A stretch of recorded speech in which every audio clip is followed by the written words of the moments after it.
Hola, ¿cómo están? Bienvenidos a esta reflexión sobre el Evangelio del 12º domingo del tiempo ordinario, ciclo D.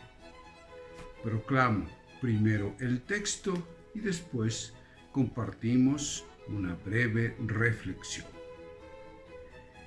Del Santo Evangelio según San Marcos.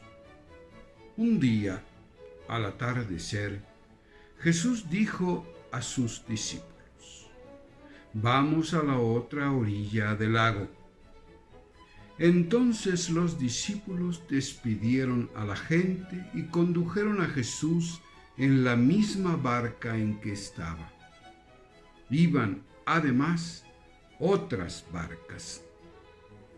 De pronto se desató un fuerte viento y las olas se estrellaban contra la barca y la iban llenando de agua.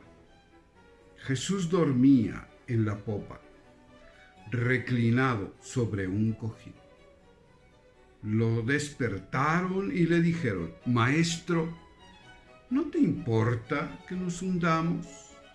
Él se despertó, reprendió al viento y dijo al mar: «Cállate, enmudece». Entonces el viento cesó y sobrevino una gran calma. Jesús les dijo: «¿Por qué tenían tanto miedo? ¿Aún no tienen fe?». Todos se quedaron espantados y se decían unos a otros: «¿Quién es este, a quien hasta el viento y el mar obedecen?». Muy bien. Bueno, como siempre nos encontramos con un texto de extraordinaria riqueza y tomaremos únicamente algunas pautas teológicas y espirituales para que podamos aplicar en nuestra propia vida, tal cosa es la espiritualidad, el dato revelado, es decir, el mensaje que guarda este extraordinario texto. Debemos comprender primeramente una cosa. La Iglesia, en el Evangelio de Marcos especialmente, es presentada bajo dos símbolos. El primero de ellos es la casa. Cuando Jesús está en una casa enseñando, se está hablando no de una casa cualquiera, no de la casa de fulanito o perenganito, incluso no de la casa física de Jesús, sino de la iglesia en cuanto casa del Señor, en cuanto linaje del Señor, en cuanto lugar en donde el Señor enseña, instruye, alimenta, convive, edifica a su iglesia. Esa es la casa. Por otro lado está la barca, que es la misma iglesia, pero en cuanto iglesia en salida, en misión, en cuanto realiza acciones para impactar el mundo, para transformar el mundo, la sociedad. Es la iglesia en misión, es la iglesia en acción. Primero la iglesia se alimenta de su Señor, de su palabra, de su persona misma, y entonces, empoderada, puede salir a transformar el mundo de acuerdo a los criterios del reino de Dios, ¿no? Entonces, estos son los dos grandes símbolos con los que Marcos presenta a la iglesia. En este pasaje se nos presenta a la iglesia en cuanto barca.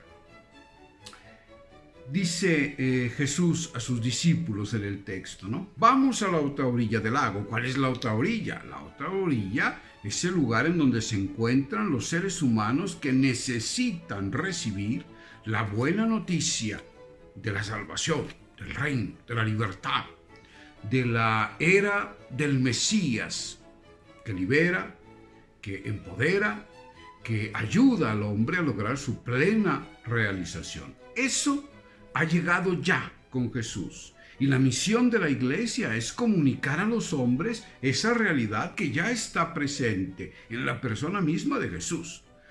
Por eso Jesús los invita a ir a la otra orilla, es decir, a salir de sí misma, a la iglesia, para ir al encuentro de estas multitudes anhelantes de recibir esa noticia de liberación, de salvación. Entonces es la iglesia que va en misión, en salida. Los discípulos despiden a la gente y conducen a Jesús en la misma barca en que estaba. Iban además otras barcas. Este es un dato teológico muy importante para Marcos. Es verdad, hay una barca que es la de Jesús, digamos, es su iglesia, es el conjunto de discípulos que han respondido explícitamente a la llamada de Jesús. Esa es la barca de Jesús, ¿no? Ahí están los 12, ahí están sus discípulos, los que le siguen, los que le conocen, los que fraternizan con él. Pero la misión de ir a llevar la buena noticia de la liberación al mundo, no es labor exclusiva de la iglesia. Otras barcas se pueden asociar, es decir, otro grupo de seres humanos que comparten los ideales de Jesús, aunque no sean sus discípulos nominales, digámoslo así, o explícitos. Estas otras barcas representan a todos los seres humanos que se asocian para, junto con la iglesia, construir un mundo más justo y más humano. Esto es importantísimo. No solo la iglesia puede y debe llevar el mensaje de Jesús. Todo hombre de buena voluntad que quiere construir un mundo más justo, más fraterno, más humano, más solidario, se asocia de algún modo a la misión de la iglesia y por lo tanto al misterio pascual de Cristo. Lo dice el Concilio Vaticano II. A todos aquellos que no conocen a Jesús de Nazaret, pero que buscan un mundo más justo, más humano, más solidario, más fraterno, que buscan el amor, pues en suma, implantar el reino del amor en el mundo, son asociados por Dios al misterio pascual de Cristo y por lo tanto a su salvación. Basta ya de exclusivismos ridículos, de pretender que solamente la Iglesia Católica es dueña de la verdad, es dueña de Jesucristo, es dueña de la salvación. No. Este texto de Marcos es muy importantísimo en el diálogo ecuménico y en el diálogo en términos generales con el mundo entero, ¿no? De pronto van en la misión y de pronto se desata un fuerte viento y las olas se estrellan contra la barca y la iban llenando de agua. El agua del mar es símbolo del mal, es decir, de todas aquellas fuerzas, de todas aquellas ideologías, de todas aquellas estructuras que se oponen a la liberación de los oprimidos, que se oponen pues al reino de Dios, tal como se nos presenta en el mensaje y en la vida, en la historia de Jesús de Nazaret. Todos los que se oponen a esto están representados por el mal. Y el mal empieza a llenar, fíjense primero qué interesante, primero se estrella contra la barca, ¿no? Están hablando de la exterioridad, es decir, fuerzas externas.